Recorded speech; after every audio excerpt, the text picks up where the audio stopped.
안녕하세요. 결혼도 하지 않고 홀로 지내고 있는 50대 여성입니다. 이 나이 먹도록 결혼도 하지 않으면 외롭지 않냐고 물으시는 분들이 많이 있더라고요. 생활력이 강하고 독불장군처럼 앞만 보고 직진하는 성격으로 오해하시는 분도 있습니다.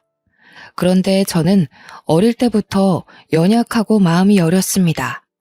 항상 누군가랑 같이 있어야 하고 기댈 상대가 필요했죠. 지금은 아니지만 어릴 적에는 그 상대가 언니였습니다. 언니가 잠깐 어디로 가버리면 하루 종일 언니를 찾은 적도 있습니다. 어르신들이 저를 볼 때마다 껌딱지라고 할 정도로 어렸을 때부터 언니 뒤만 졸졸졸 따라다녔죠. 다른 분들은 형제나 자매지간과 어떻게 지내는지 몰라도 저는 언니와 친밀한 관계를 맺고 있습니다. 언니가 하고 싶어 하는 건 다 하고 싶어 했고, 언니랑 똑같이 되려고 옷도 따라 입고 책도 따라 샀습니다. 오죽했으면 장래의 희망이 저희 언니였으니까요. 초등학교 시절 담임 선생님도 장래의 희망이 언니라고 하니까 황당한 미소를 띠면서 이렇게 말씀하셨습니다. 애정이 장래의 희망이 언니라고 적었는데 왜 언니니? 선생님이나 경찰 이런 걸 적어야지. 언니라고 적으면 어떡해. 애정이는 언니가 될 수 없어. 언니도 결혼해서 다른 집으로 이사가고 애정이도 결혼해서 다른 집에서 살아야지. 선생님이 저를 귀엽게 여기시면서 이렇게 물었지만 그 당시만 해도 언니가 결혼해서 사라질까봐 무서웠습니다. 그래서 울먹거리면서 언니가 가버리면 안 된다고 소리쳤죠. 선생님이 당황스러워하시면서 결혼해서도 같이 살라고 달래셨지만 나이를 먹어갈수록 같이 살 수는 없을 거라는 예감이 들었습니다. 저희 부모님은 물론 이웃집 사람들만 해도 결혼하고 나서도 언니와 같이 사는 사람이 없었거든요. 어른이 되면 언니랑 같이 살 수 없겠구나 우울해했던 기억이 있는데 정신 차리고 보니 정말로 언니와 살고 있네요. 언니가 결혼하고 나서 분가했지만 계속해서 저랑 부모님이 계시는 본가를 찾아왔습니다. 그 당시에 저는 20살이었고 저희 언니는 23살이었습니다. 저희 언니가 어린 나이에 결혼해 아이를 일찍 낳았습니다. 20대 초반에 시작했던 격리일도 그만두고 육아에만 전념했죠. 언니 말로는 회사 일보다 시댁살이가 더 힘들었다고 합니다. 시어머니랑 같이 살면서 갖은 고생을 다 하는 것 같았는데요. 제가 속상해할까봐 자세히 이야기해주지는 않았지만 제가 직접 목격한 것도 있었습니다. 언니가 시어머니를 피해 저희 집으로 와서 쉬고 있을 때가 있을 때였습니다. 갑자기 문 두드리는 소리가 들려서 밖으로 나가보니 사돈 어르신이 와 있었습니다. 에이, 그것 여기 있지? 뭐 한다고 자꾸 밖에 나가 있는 거냐, 어? 내가 잡아먹기라도 했어? 죄송해요. 잠깐 동생 얼굴 좀 보고 싶어서 그랬어요. 우리 하윤이가 이모 보고 싶다고 해서요. 언니가 서둘러 짐을 싸서 나서는데 너무 불쌍해 보였습니다. 결혼 전까지만 해도 늘 환하게 웃던 언니인데 결혼한 이후로 불행해 보였죠. 저한테 몰래 전화를 해서 울먹거리거나 보고 싶다고 말한 적이 많이 있었습니다. 지금이라면 사돈 어르신한테 그러지 말라고 말려보기라도 할 텐데 저도 나이가 참 어렸습니다. 그 모습을 보고만 있다가 언니를 떠나보내고 말았는데요. 어느 날은 언니가 새벽에 전화를 걸어와서 너무 힘들다고 하는 거 있죠. 잠을 자다가 그 전화를 받았는데 깜짝 놀라서 잠이 다 깼습니다. 언니가 흐느끼는 소리를 듣자마자 잠옷 차림으로 언니의 시댁으로 달려갔습니다. 언니가 슬그머니 시댁을 빠져나와서는 제게 다가오는데 무슨 귀신이 다가오는 줄 알았습니다. 시어머니가 언니를 어찌나 괴롭혔는지 사람이 반쪽이 되어 있더군요. 그런 언니가 흐느적 걸어오더니 제게 미안하다고 했습니다. 여기까지 오게 해서 미안하다면서 희미하게 웃고 있는데 그 미소가 어찌나 슬퍼 보이던지요. 제가 왜 울었냐고 묻는데도 운 적이 없다고 거짓말을 하더라고요. 저는 아직까지 어둠 속에서 안개처럼 보이는 언니의 미소가 생각납니다. 여러분은 그런 미소를 보신 적이 있으신가요? 사람이 금방이라도 쓰러질 것 같은 미소였습니다. 제가 그 뒤로는 전화를 해서 시댁에 무슨 일이 있는지, 몸 상태는 어떤지 물었습니다. 그때가 돼서야 언니가 해탈한 목소리로 충격적인 말을 꺼내놓았습니다. 다 내 탓이지 뭐. 내가 아들도 못 낳으니까 이렇게 된 거야. 장남을 낳았으면 나도 예쁨 받았을 텐데. 언니가 흐느끼면서 전화를 끊길래 저도 눈물을 흘리고 말았습니다. 그 뒤로 언니에게 차라리 독립하라고 아니면 이혼이라도 하라고 말해보았습니다. 하지만 그게 쉽냐고, 이혼하면 우리 하윤이는 어쩔 거냐고 묻더군요. 언니가 꾸역꾸역 그런 시집살이를 견디고 있는데 제가 해줄 건 하윤이를 봐주는 일뿐이었습니다. 시댁에 주말마다 전화를 해서 하윤이가 보고 싶다, 언니가 보고 싶다 떼쓰는 일이 제 일이었습니다. 언니는 난감한 척 저한테 화를 내는 척하면서 제 집으로 겨우 왔었죠. 그래서 덕분에 조카랑 쌓은 추억이 많이 있습니다. 놀이공원도 가고 공원으로 피크닉도 가면서 자매같이 놀아주었죠. 하윤이도 저를 좋아해 주어서 가끔은 제 딸 같다는 생각도 들었습니다. 비록 사돈 어르신은 하윤이가 딸이라고 안 좋아하지만 기죽지 않길 바랬는데요. 하윤이가 당당하고 밝은 아이로 크길 기도했지만 하나님께서 제 기도를 들어주시지 않았습니다. 직장에서 일을 하다가 전화 한 통을 받고 기절할 뻔했거든요. 네? 언니가 교통사고가 났다고요? 어디 병원인데요? 사돈 어르신한테 온 전화였습니다. 언니랑 형부 그리고 하윤이가 탄 차가 미끄러져서 전복했다고 하더군요. 그날 유독 비가 많이 와서 택시 잡기도 어려웠습니다. 최대한 빨리 병원에 가보니 언니랑 형부는 이미 세상을 뜬 상태였죠. 너무 놀라서 눈물이 나오지 않았습니다. 이 모든 게 꿈처럼 느껴져서 언니 얼굴 위로 덮여진 천조가리만 쳐다보았는데요. 사돈 어르신은 슬퍼해야 할 자리에서 분노하고 계셨습니다. 이렇게 비가 많이 오면 집에 박혀있지는 비 오는 날에 어딜 가겠다고 나서서 우리 아들까지 죽여? 사돈 어르신은 죽은 저희 언니를 붙잡고 욕을 하고 있었죠. 시댁 쪽 사람들이 말려봐도 소용이 없었습니다. 비 오는 날 부침개와 막걸리가 먹고 싶다며 맛집으로 향하게 한 언니 탓을 하고 있었습니다. 내 아들이 죽은 이유를 아예 몰랐어야 했는데 내가 괜히 전화를 했다. 안 그래도 아들 못 낳는 것 미워 죽겠는데 이런 것 때문에 우리 아들이 죽다니. 이런 가짜는 것 때문에 귀한 우리 아들이 죽어버렸어. 사돈 어르신이 통곡을 하시면서 언니 위로 덮여진 천을 쥐어뜯었습니다. 언니 멱살이라도 잡을 것 같아서 지켜보고 있던 의료진들이 말렸죠. 사돈 어르신은 언니가 세상을 떴는데도 언니를 욕하고 있었습니다. 그 모습을 보니 겨우겨우 화를 참고 있었는데요. 그것도 모자라서 조카를 붙들고 충격적인 말을 내뱉더군요. 우리 아들 죽여놓고 뻔뻔하게 여기 서 있고 싶니? 꼴도 보기 싫으니까 저리 꺼져라. 이것이 우리 아들이 감싸줘서 살았다고 하더라. 이것만 없었으면 우리 아들 살았어. 사돈 어르신께서 119 구급대원에게 사고 당시 현장을 전해 들었나 봅니다. 형부가 하윤이를 살리려고 꽉 껴안은 채 머리를 보호하고 있었던 것 같습니다.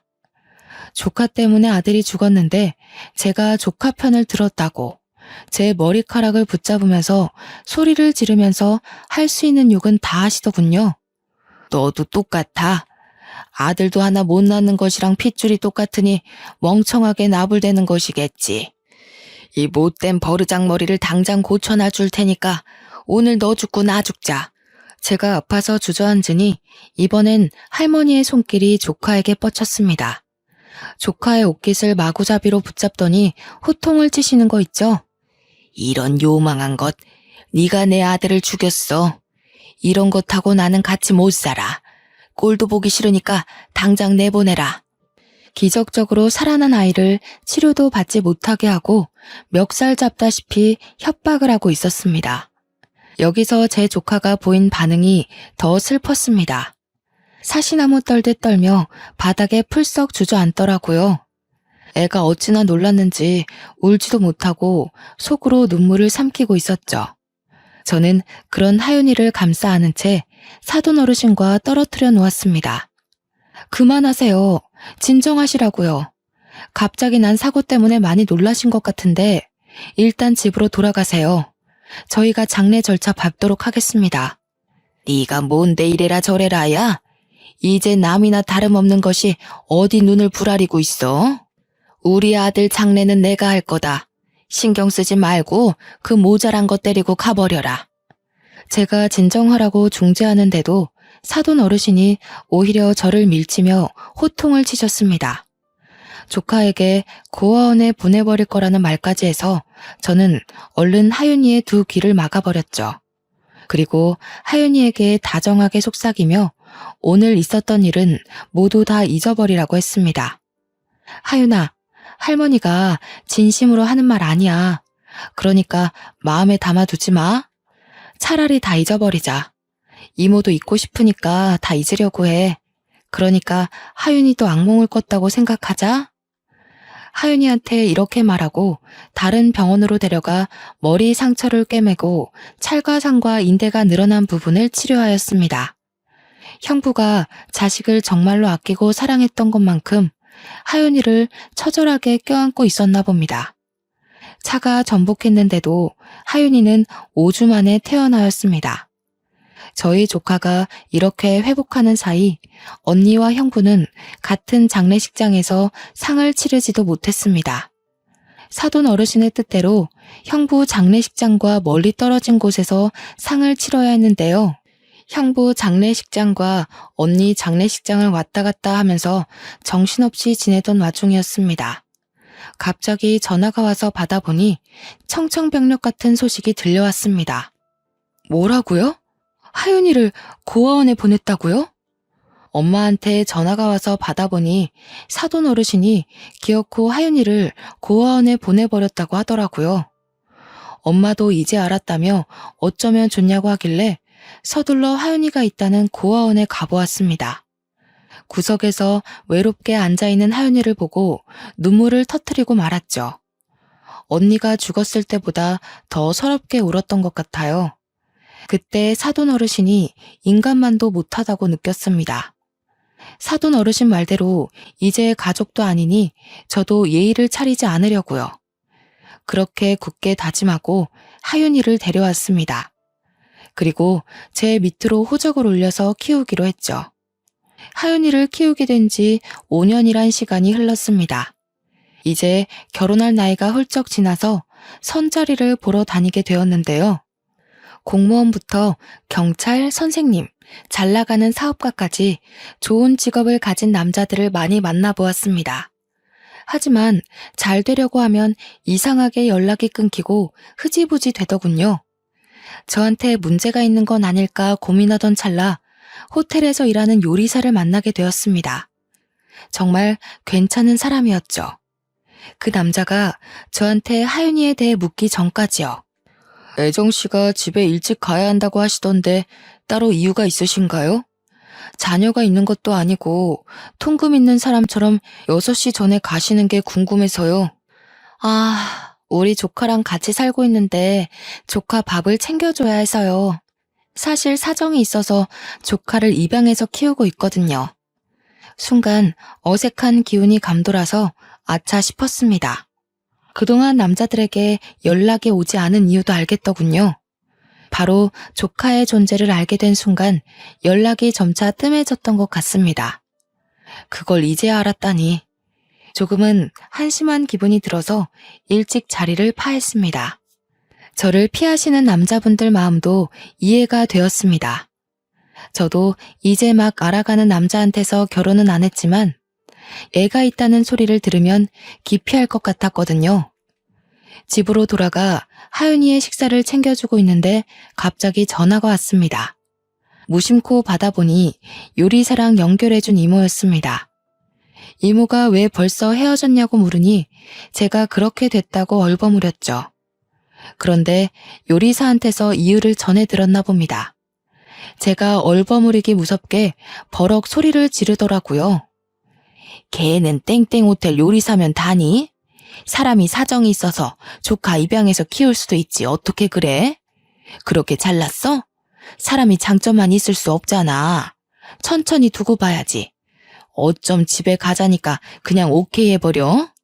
이모, 나는 남자들이 왜 이렇게 연락이 뜸해지나 했더니 애가 있어서 그랬나 봐. 나도 애 있으면 좀 그럴 것 같아. 결혼이 소꿉장난도 아니고 그럴 수도 있지. 너무 화내지 마. 이모가 화를 참지를 못하니까 그저 허허 웃고 말았습니다. 그런데 제 조카가 그 소리를 다 들은 것 같았습니다. 밥을 먹는 둥 마는 둥 하더니 방 안으로 획 들어가 버리더군요. 다 먹었냐고 물어봐도 대답도 안 했습니다. 13살짜리가 알아들을 거라고 생각도 못했죠. 워낙 어릴 때부터 키운 아이라 너무 어리게만 봤던 것 같습니다. 갑자기 제가 퇴근을 하고 돌아오니 하윤이가 제게 편지를 써서 건넸습니다.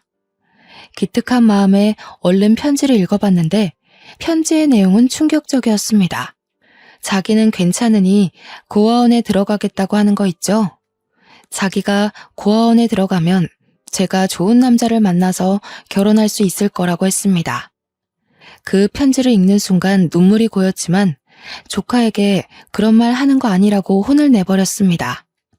누가 이런 편지 쓰래? 이모가 혜윤이 버리고 결혼할 것 같아? 어디서 그런 말을 해? 따끔하게 혼을 냈더니 조카가 엉엉 울어버리더군요. 그런 조카를 꼭 껴안으며 결혼을 포기하기로 마음먹었습니다. 조카가 있어서 떠날 남자라면 평생을 함께할 가치도 없다는 생각이 들었고 결혼하는 것보다 조카랑 같이 있는 삶이 더 소중해 결혼하지 않기로 한 것입니다. 물론 이런 저를 이해해주고 결혼하겠다고 나서는 남자가 있다면 결혼식을 올릴 테지만 그런 남자는 보이지 않았죠. 그래서 그 뒤부터 어른들이 만들어준 선자리에 나가지 않았습니다. 그 시간에 조카를 위해 돈을 벌거나 조카와 지내는 시간을 늘렸는데요. 그렇게 열심히 살다 보니 조카가 어느새 고등학생이 되어 의대를 목표로 하기 시작했습니다. 제가 의대 가라고 강요한 것도 아닌데 코피를 쏟을 정도로 공부를 하였습니다. 아침 일찍 일어나 등교하기 전에 간단하게 영단어를 외우고 밥 먹으면서 교과서를 훑어보고 있더라고요. 조카 말로는 점심시간에도 밥을 빨리 먹는다고 들었습니다. 얼른 교실로 돌아와 공부를 하려고요. 저도 그렇고 언니도 그렇고 어렸을 때 그런 적이 없었는데 도대체 누굴 닮았는지 완전히 책벌레가 다 되어 있었습니다. 어느 날은 늘 전교에서 1등인 녀석이 5등을 한 날이 있었습니다. 저는 컨디션이 안 좋으면 그럴 수 있다고 위로해 주었는데요. 오히려 자기가 성을 내면서 과외를 붙여주라고 하더라고요. 아무래도 학년이 올라갈수록 애들이 사교육에 집중하는 모양이었습니다. 그동안 과외나 학원 없이도 공부를 곧잘 잘해내던 조카 녀석이었는데 승부욕이 올랐는지 제게 부탁을 다하더군요. 하윤이가 뭘 해달라고 한 적은 처음이라서 학부모들한테 수소문해서 유명한 과외 선생님을 붙여주었습니다. 저희 조카가 똑똑한 것도 있지만 과외를 받으니 성적이 쑥쑥 올랐습니다. 그 뒤로 1등을 놓친 적이 없었죠. 그러다 조카가 쓰러진 날이 있었습니다. 회사에서 일을 하다가 전화를 한 통 받았는데 저희 하윤이 담임 선생님이더군요. 하윤이가 수업을 듣다가 쓰러져서 병원에 있다고 하길래 바로 달려갔습니다. 선생님이 알려주신 땡땡 병원으로 가보니 하윤이가 링거를 맞고 누워있더라고요. 그 뒤로 제가 한약도 지어주고 쉬엄쉬엄 공부하라고 몇 번이나 강조하였습니다. 혹시 몰라 제가 몰래 지켜보고 있는데 하윤이가 잔다고 해놓고 새벽에 일어나서 몰래 공부를 하고 있었습니다. 이러니까 픽픽 쓰러지는 거라고 책을 빼앗아서 재운 적도 여러 번 있었죠. 이렇게 독하게 공부를 하니 서울대 의대에 들어갈 수밖에요. 우리 하윤이가 서울대 의대에 들어간 소식을 어떻게 들었는지 사돈 어르신이 찾아오셨습니다. 마음 같아서는 사돈 어르신인 거 알게 된 순간 내쫓고 싶었지만 그럴 수 없었습니다. 현관문이 열리자마자 밀고 들어오시더니 제 뒤에 서 있는 하윤이를 보시더라고요. 하윤이가 서울대 의대에 들어갔다며? 다른 자식도 아니고 죽은 우리 첫째 아들 자식인데 내가 챙겨줘야지. 하윤아, 나 기억하니? 할머니잖아. 8살까지 애지중지 키워주던 할머니. 그 말을 들은 순간 억장이 무너졌습니다. 하윤이를 버리겠다고 고아원에 보내놓을 땐 언제고 이렇게 찾아오다뇨. 게다가 하윤이는 할머니를 기억하지 못하는 것 같았습니다. 쭈뼛거리며 다가가더니 꾸벅 인사를 건네더라고요. 사돈 어르신은 그런 조카를 보고 좋다고 미소 짓더니 원래부터 자상한 할머니였던 척 껴안기까지 하였습니다. 아유, 우리 하윤이 보고 싶었다. 하윤이도 할머니 보고 싶었지? 그동안 어떻게 지냈니? 할머니가 그동안 사는 게 힘들어서 이렇게 늦게 왔다.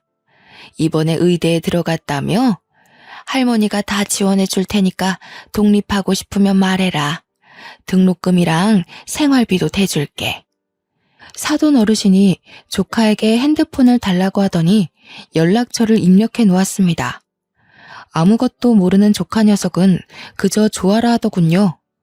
저한테 입양 온 후로 외가 쪽 식구들이랑 교류하지 않고 쭉 지내왔으니 반가웠을 겁니다. 그 모습을 보니 너무 섭섭했지만 할머니가 버리려고 했다는 말을 할 수가 없었습니다. 얼마나 충격이었으면 그런 엄청난 기억을 다 까먹을까 싶었죠. 8살짜리가 겪었을 고통을 또 겪게 하고 싶지 않아서 입을 꾹 다물었습니다. 하지만 밤마다 이걸 조카한테 말해줘야 하나 말아야 하나 고통 속에 시달렸습니다. 나중에 조카가 알게 돼서 저한테서 큰 배신감을 느끼면 어쩌나 고민이 되더군요.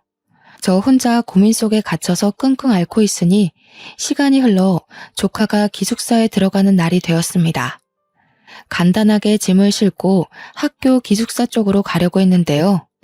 갑자기 사돈 어르신이 나타나 저를 막아섰습니다. 예, 짐이 이것뿐이니? 여자애 혼자서 지내는 건데 이것밖에 안 가져가면 어떡해? 나머지는 택배로 붙일 거예요. 제가 알아서 할 테니까 신경 쓰지 마세요. 뭐? 신경을 쓰지 말라고? 이런 일은 할머니가 신경 써야지 누가 쓰니? 나이도 어린 게 왜 이렇게 버릇이 없어? 마음 같아서는 욕짓거리를 내뱉고 싶었지만 조카가 있어서 참았습니다. 사돈 어르신은 제 차에서 짐을 빼내더니 기어코 자기 차에 실어서 조카를 끌어당겼습니다. 조카가 제발 따라가지 않길 바랬는데 자연스럽게 사돈 어르신 차로 옮겨 타더군요. 속이 부글부글 끓었지만 주먹을 꽉 쥐며 심호흡을 하였습니다.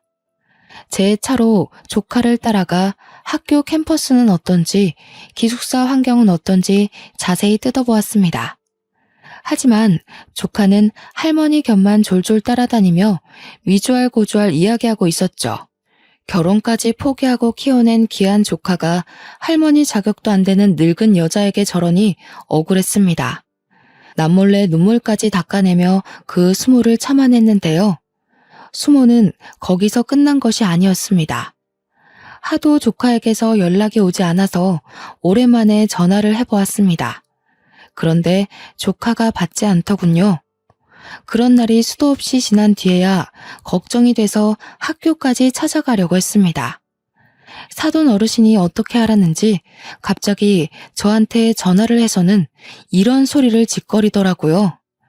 너 자꾸 하윤이한테 전화하지 마라.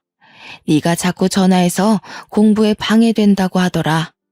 사돈 어르신이야말로 하윤이 고아원에 버릴 때는 언제고 갑자기 왜 이러시는 거예요? 하윤이가 의사 될 것 같아서 그러세요? 너야말로 하윤이가 의사 될 것 같아서 견제하는 거니? 할머니가 이제 지원 좀 해주겠다는데 왜 말을 그렇게 하니? 제가 하윤이한테 옛날에 있었던 일 다 이야기하면 어쩌려고 이러세요? 하윤이랑 잘 지내고 싶으면 사과부터 하세요. 뭐? 하윤이한테 쓸데없는 소리 하지 마라. 왜 안 해도 되는 말을 하려고 해? 괜히 아픈 상처 건드려서 무슨 일을 치르려고. 그러다 걔 공부 안 되면 어쩌려고 그래? 괜히 애 인생 망치려고 하지 말고 입 다물고 있어라. 제가 차를 세우고 욕짓거리를 내뱉으려고 하니까 전화를 뚝 끊어버리더군요. 사돈 어르신이 일부러 하윤이와 저를 떼어놓으려는 것 같았습니다. 그것 때문에 연락이 안 되는 것 같아서 하윤이를 찾아갔는데요. 하윤이가 글쎄 저를 보고 떨떠름한 표정으로 서 있는 거 있죠. 이모, 왜 왔어? 저 시험 기간이라 공부해야 하는데. 네가 너무 연락이 안 돼서 와봤어. 무슨 일 있는 거 아니지? 아무 일도 없으니까 돌아가. 나 지금 밤새야 해. 처음 있는 일이었습니다. 제게 항상 예의 바르면서도 밝게 말하던 애인데 완전히 변해버린 것 같았죠. 결국 제가 조카에게 버럭 화를 내며 모든 사실을 실토하고 말았습니다. 너 설마 할머니 때문에 이러는 거니? 그 사람이 어떤 사람인 줄 알아? 너 버린다고 고아원에 내놓은 사람이다. 근데 네가 의대 간다니까 착한 척 연기하는 거야. 네가 조금이라도 잘못되면 바로 버릴 사람하고 이러는 거 아니야. 나는 너 키우려고 인생을 걸었어. 정말 친엄마처럼 널 키워냈는데 어떻게 이럴 수 있니? 제가 울면서 말해놓고 차마 조카의 얼굴을 바라볼 수가 없었습니다. 그런데 조카가 제 말을 믿어주지 않더군요. 할머니가 그랬다고? 우리 할머니가 그럴 리가 없어. 이모가 잘못 기억하고 있는 거겠지. 12년을 키워준 이모를 믿어야지. 어떻게 할머니를 믿니? 네가 제정신이야? 조카가 제 말을 듣고 왈칵 눈물을 쏟길래 조카에게 다시 트라우마를 안겨준 것 같아서 그 자리를 뛰쳐나왔습니다. 며칠 뒤에 심하게 말해서 미안하다고 다시 이야기 나누자고 연락해봤지만 답은 돌아오지 않았습니다. 조카가 제 말을 믿지 않는 것 같더군요. 다 큰 조카가 연락도 잘 되지 않고 찾아가도 바쁘다 하니 어쩌겠나요? 마음 같아서는 가슴이 찢어질 것 같다 나한테 왜 그러냐고 따지고 싶었지만 포기했습니다. 내놓은 자식이라고 생각하고 그렇게 8년이라는 시간을 흘려보냈습니다. 가끔씩 연락해서 들어보니 공부도 열심히 하고 잘 지내는 것 같았죠. 그것만으로 만족하며 살려고 했습니다. 그러다 조카가 대학을 졸업하고 의사가 됐다고 연락을 하더군요. 이모, 내가 그동안 연락이 없었지? 할 말이 있는데 땡땡 병원으로 올 수 있어? 조카 녀석이 고백할 것이 있다고 하니 저도 도대체 왜 그런 것이냐고 따져볼까? 아니면 할머니한테 무슨 말을 들은 것이냐고 물어볼까 고민했습니다. 땡땡 병원으로 가보니 조카가 갑자기 병실로 저를 데려가는 것이었습니다. 그곳에 사돈 어르신이 누워있어서 깜짝 놀라고 말았죠. 사돈 어른, 어디 아프세요? 왜 저한테 말도 안 하고 하윤이 병원에 입원해 계세요? 내가 8년 전부터 췌장암에 걸렸는데 다시 재발하고 말았다. 이제는 다른 장기로까지 전이돼서 수술해도 살기 어렵다고 하는데 어쩌면 좋냐? 사돈 어르신이 그리 말하면서 눈물을 흘리는데 그제서야 8년 전보다 삐쩍 마른 몸이 보였습니다. 그런 사돈 어르신이 불쌍해 보이는커녕 다 업보라는 생각이 들었죠. 이제 곧 세상을 뜰 사람인데 우리 조카한테 왜 그랬고 언니한테는 왜 그랬냐고 따지기도 싫었습니다. 생판남이니 적당히 회복을 기원하고 병실을 나오려고 했는데 사돈 어르신이 갑자기 일어나 제 앞에서 무릎을 꿇었습니다. 미안하다. 내가 그동안 잘못했어.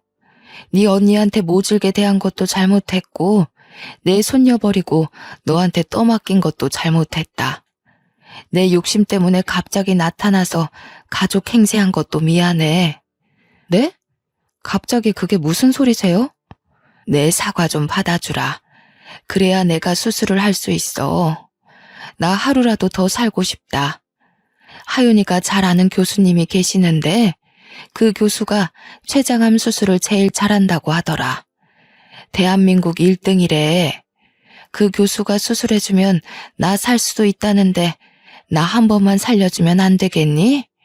사돈 어르신이 하는 말을 들어보니 내가 사과를 받아주면 조카가 교수에게 수술해달라고 부탁을 해본다고 말했나 봅니다.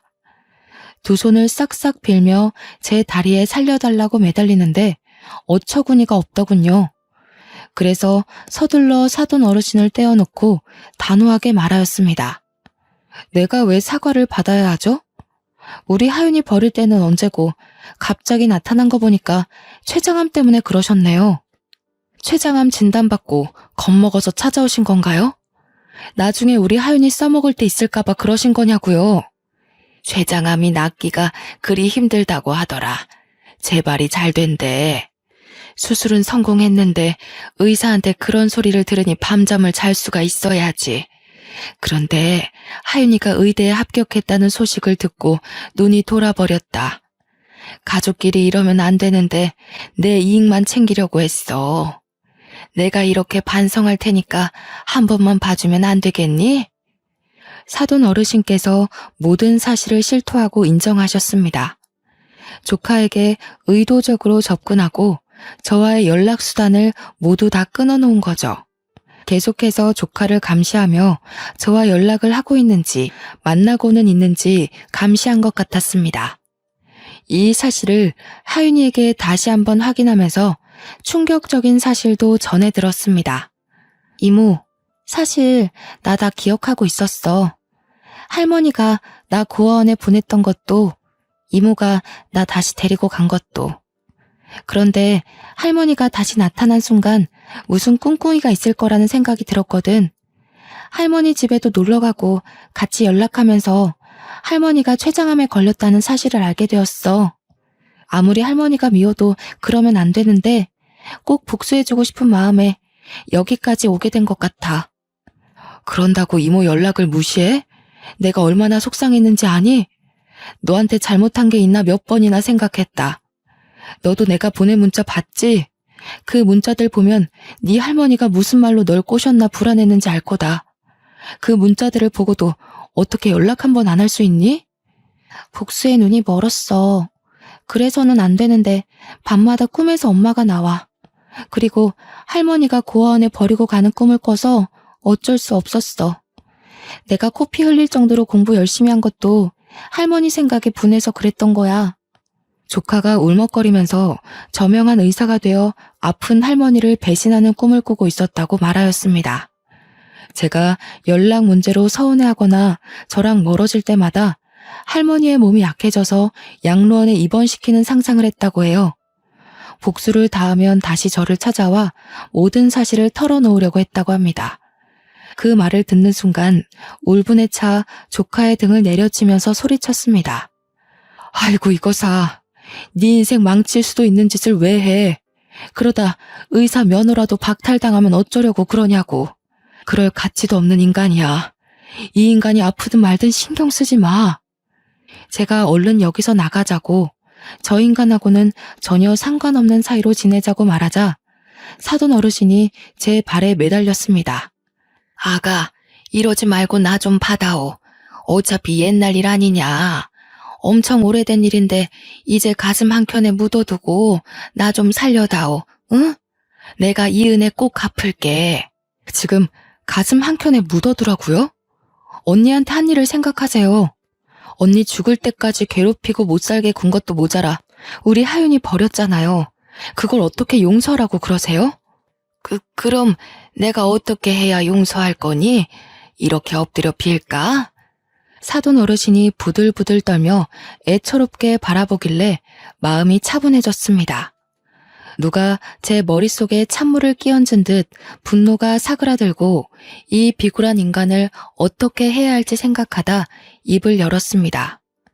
내가 아니라 하윤이한테 비셔야죠. 사돈 어르신이 조카 버리셨잖아요. 하윤이가 용서하면 생각해 볼게요. 하윤아, 우리 조카, 내가 정말 미안하다. 이 할미가 부족해서 너한테 못된 짓을 했다. 한 번만 받아오. 기다렸다는 듯이 넙죽 절을 하는 사돈 어르신을 보는데 조카가 왈칵 눈물을 터뜨리더군요. 조카의 눈물을 보니 마음이 착잡해졌습니다. 복수심에 치기 어린 행동을 한 것이었죠. 우리 하윤이의 마음속에 복수심이 있었다는 사실을 알았다면 외면하며 살자고 설득했을 겁니다. 뭐라도 했으니 됐다고 조카를 달래며 사돈 어르신을 버려두고 왔는데요. 허망하게 앉아있는 사돈 어르신을 보니 많은 생각이 들었습니다.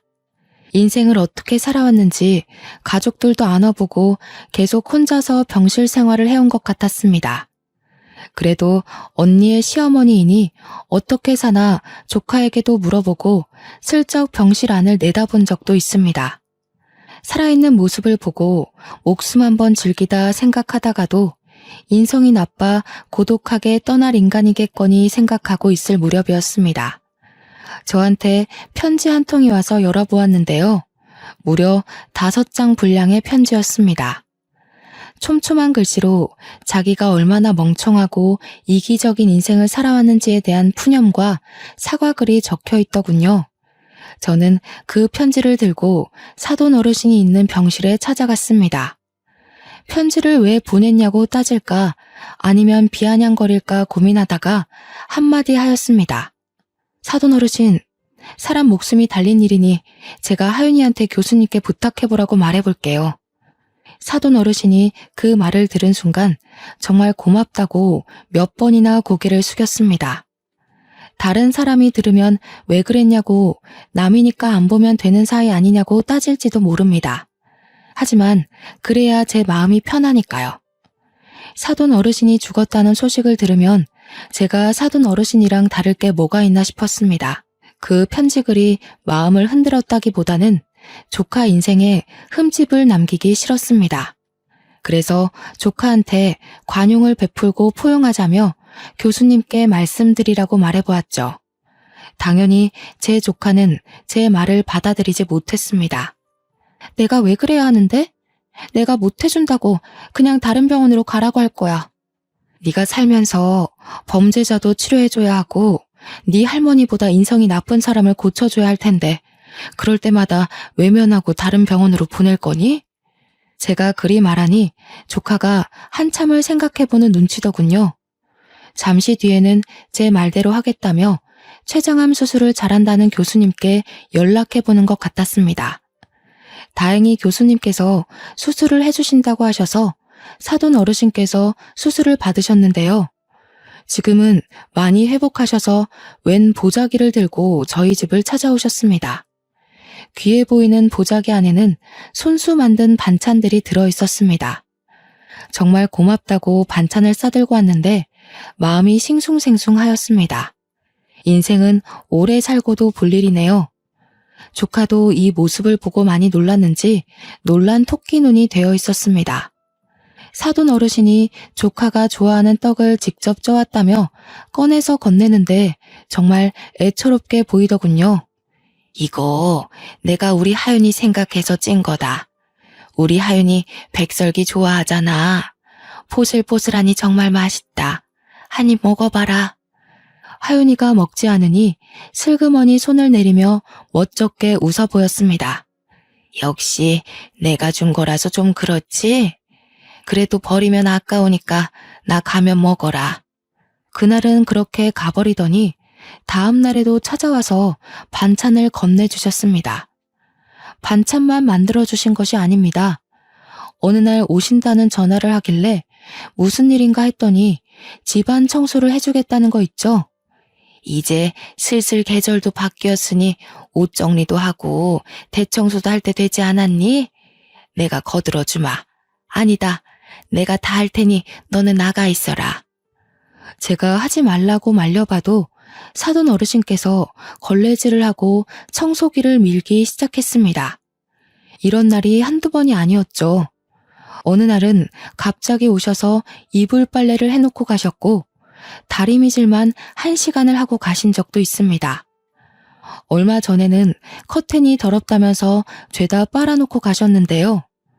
그러면서 슬그머니 자기가 해놓은 반찬들도 놓고 가십니다. 오늘도 사돈 어르신이 해주신 반찬에 밥을 해먹다가 사연글을 보내보고 싶다는 생각이 들었습니다. 여러분들은 제 행동이 잘했다고 생각하시나요? 가끔 가다가 저희 가족들끼리 모이면 솔직한 생각들을 나눕니다. 하지만 하나같이 나라면 그렇게 안 하고 없는 사람 취급했을 거라고 하더군요. 여러분이라면 사돈 어르신께 어떻게 하셨을 것 같나요? 저보다 많은 것들을 알고 경험이 많으신 분들의 생각이 궁금합니다. 긴 이야기 들어주셔서 감사합니다.